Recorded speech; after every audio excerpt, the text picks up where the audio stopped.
Bienvenido a Historias Nocturnas. Hay relatos que solo se atreven a salir cuando todo está en silencio. Cuando éramos niños, mi hermano y yo vivíamos en constante batalla.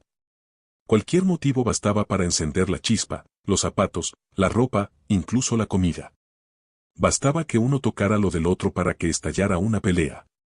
Si estábamos en la mesa y alguien se robaba el último trozo de carne, la cena terminaba en puños. Mi mamá, ya resignada, nos gritaba un par de cosas y nos mandaba directo a la cama. Pero ese castigo no servía de mucho, porque dormíamos en el mismo cuarto y allí la guerra continuaba. Muchas veces terminábamos enredados en el suelo a medianoche, uno con el labio partido, el otro con un par de chichones en la frente. Y sin embargo, no era odio. No, para nada. Éramos niños, y en nuestra lógica torcida, esa era nuestra forma de pasarla bien. De alguna manera extraña, pelear era nuestro juego favorito. Mi hermano y yo teníamos una regla no escrita: si el otro no terminaba molesto, era como si el día no hubiera valido la pena. Provocarnos era casi un deporte, una rutina diaria. Pero hubo un momento, uno solo, que cambió todo eso para siempre. Ocurrió durante unas vacaciones de Semana Santa. Como siempre, empezamos con nuestras típicas peleas y empujones, sin pensar en consecuencias. Pero ese día, en medio de uno de esos enfrentamientos tontos, nos pasó algo que no se nos va a olvidar jamás. Fue una experiencia tan intensa, tan fuera de lo común, que desde entonces no volvimos a buscar pelea con las mismas ganas de antes. Ese viernes no era un día cualquiera.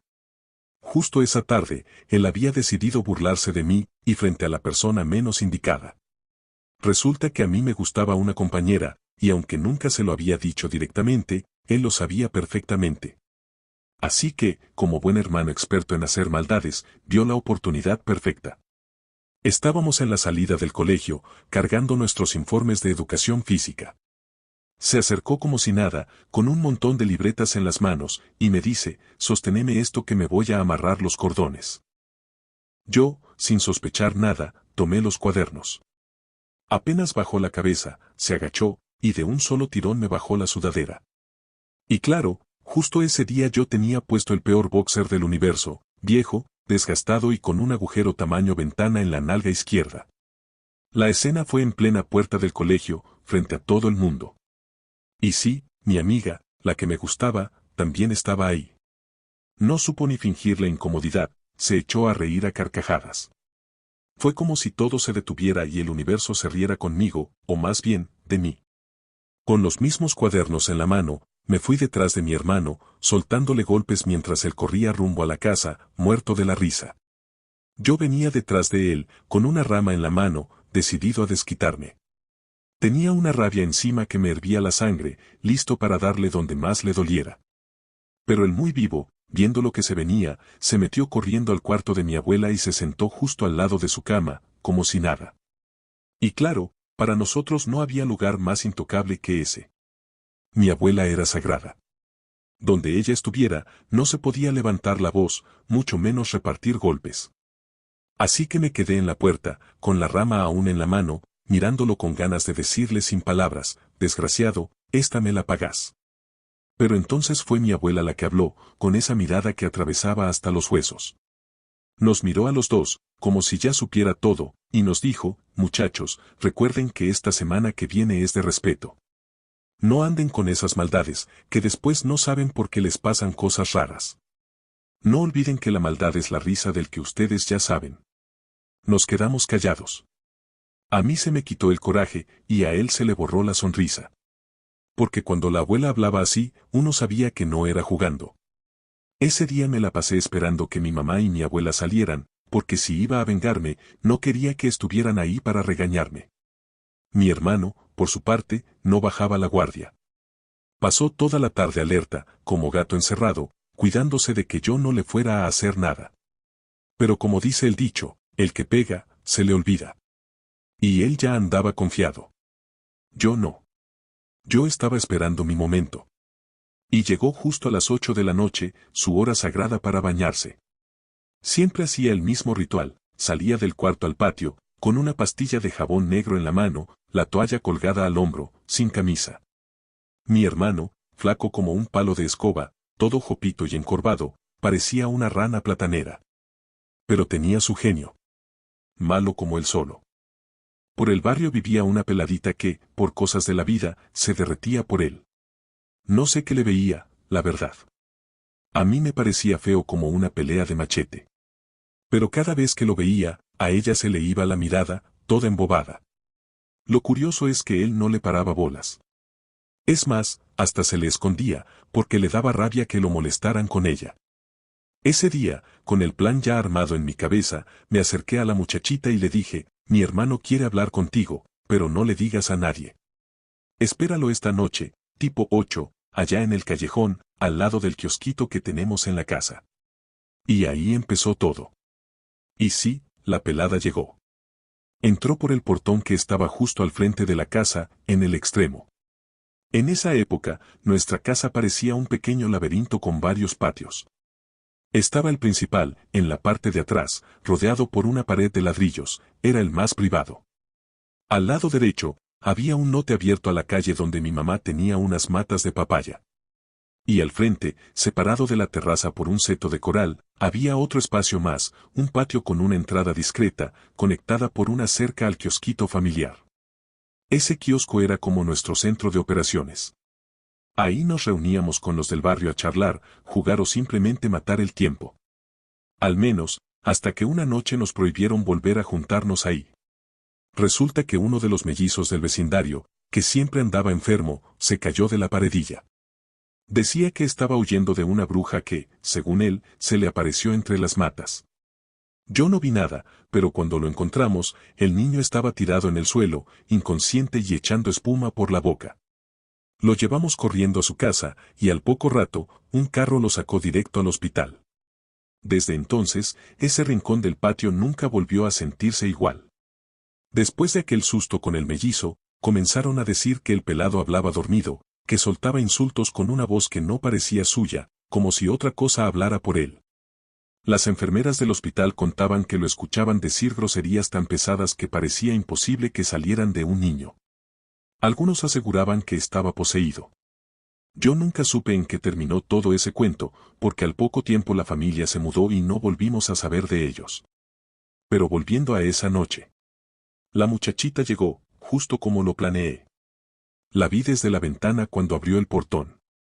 Venía toda arregladita, con esa actitud de yo solo pasaba por aquí, pero uno sabía que venía con la esperanza de encontrarse con mi hermano. Y él, como si nada, estaba en el patio echándose totuma tras totuma de agua. Ahí fue donde mi plan arrancó.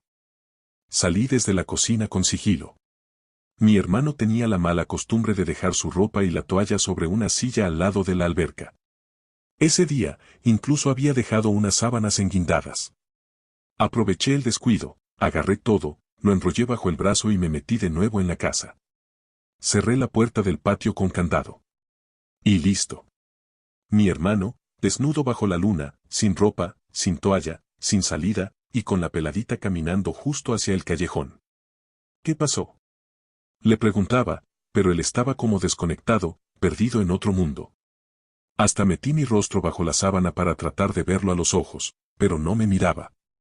Tenía los ojos fuertemente cerrados, las manos apretadas cerca de la boca y respiraba con fuerza, como si fuera un animal asustado.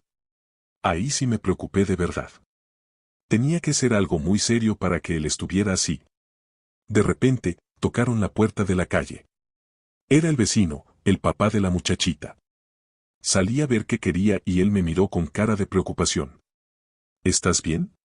¿Qué te pasó? Me preguntó.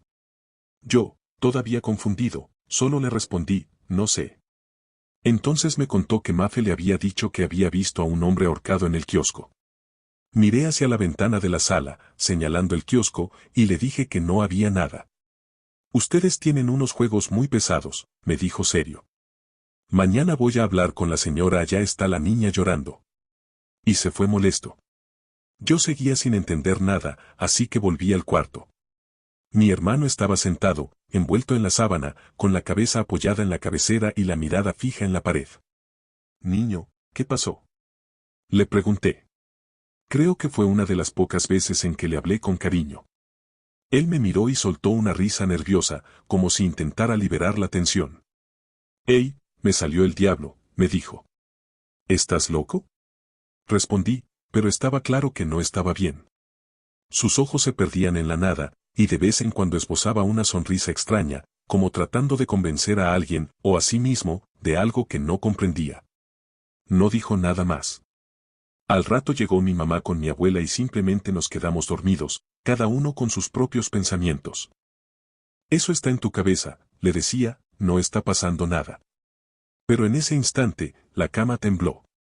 Fue como un sacudón violento, como si alguien la hubiese agarrado de los pies y la hubiera estremecido con fuerza. Nos quedamos paralizados. Era Jueves Santo. Nos miramos sin decir una palabra y salimos corriendo al cuarto de la abuela. Ella estaba rezando el rosario. No habían pasado ni 5 minutos. Esa misma noche, mi mamá también entró corriendo al cuarto, pálida. Decía que la habían asustado en su habitación. Estaba acomodando la sábana cuando, de pronto, vio una mano sujetarse del larguero de la cama. Solo una mano, nada más. Esa noche no pegamos el ojo. Nos quedamos los 4 rezando en voz baja, el credo, el Padre Nuestro, todo lo que no sabíamos. Agarrados de la pijama de mi abuela, como si eso nos protegiera. Estuvimos así hasta las 4 de la mañana, cuando por fin el cansancio nos venció. El Viernes Santo, apenas nos despertamos, lo primero que hizo mi abuela fue llevarnos directo a misa. Fue ahí donde todo tomó un rumbo aún más oscuro. Durante el sermón, mi hermano comenzó a sentirse mal y terminó vomitando ahí mismo, en la banca. El cura, al ver la situación, empezó a orar con más fuerza. Entonces, mi hermano se desmayó. Toda la iglesia se nos quedó viendo. Algunos incluso se cambiaron de puesto, alejándose de nosotros como si fuéramos una plaga. No sabíamos qué pensar, estábamos en shock. Pero lo peor vino después. El sacerdote se nos acercó, muy serio, y pidió hablar con nosotros en privado. Y lo que nos dijo todavía me pone la piel de gallina. Nos dijo que, al momento en que entramos a la iglesia, vio a 5 personas, mi mamá, mi abuela, mi hermano, yo, y un hombre más. Un hombre que él nunca había visto, pero que estaba parado justo al lado de mi hermano. Dijo que durante la adoración, ese hombre comenzó a mostrar incomodidad, como si le molestara lo que ocurría. Que salió de la iglesia, pero no se fue, se quedó en la puerta, observándonos. Viéndonos. Y que cada vez que el cura alzaba la voz en oración, ese hombre se reía. Según el padre, era un sujeto alto, vestido completamente de negro, con el rostro demacrado. En un momento dejó de verlo, pero aseguró que la mirada de ese hombre seguía viva en los ojos de mi hermano. Desde entonces, mi hermano cambió. Pasó meses como fuera de sí. Mi mamá dejó de mandarlo al colegio. Por las tardes, el cura venía a la casa a hablar con él. Yo me quedaba en la sala, escuchando desde lejos, y lo que se oía desde el cuarto no parecía su voz. Gritaba, con un tono que no le pertenecía. Era como una bestia enjaulada.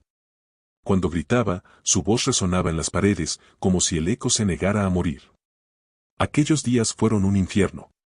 Una madrugada se levantó, con la mirada perdida, y me dijo que se sentía mal. Encendí la luz para ayudarlo, pero apenas me acerqué, se desmayó en mis brazos. Ahí me di cuenta de lo irreconocible que estaba su rostro. Tenía la piel pálida, más que de costumbre. Los ojos hundidos, vacíos, y el cabello seco, sin vida. Algo lo estaba consumiendo. Grité por mi mamá, desesperado. Ella vino corriendo, pero al vernos, no se sorprendió, parecía resignada. Soñé que se despedía de mí, dijo, con la voz rota. Como si ya supiera que se iba. La miré y entendí. Lo presentía desde antes. Yo también lo creí muerto. Mi hermano pasó semanas internado. Nadie supo decir qué tenía. Ningún médico, ningún examen. Solo empeoraba, y a veces mejoraba como si nada hubiera pasado. Una de esas noches, durante una de sus crisis, mi mamá y yo estábamos en la sala de espera del hospital, medio dormidos en las sillas. Y entonces lo vimos.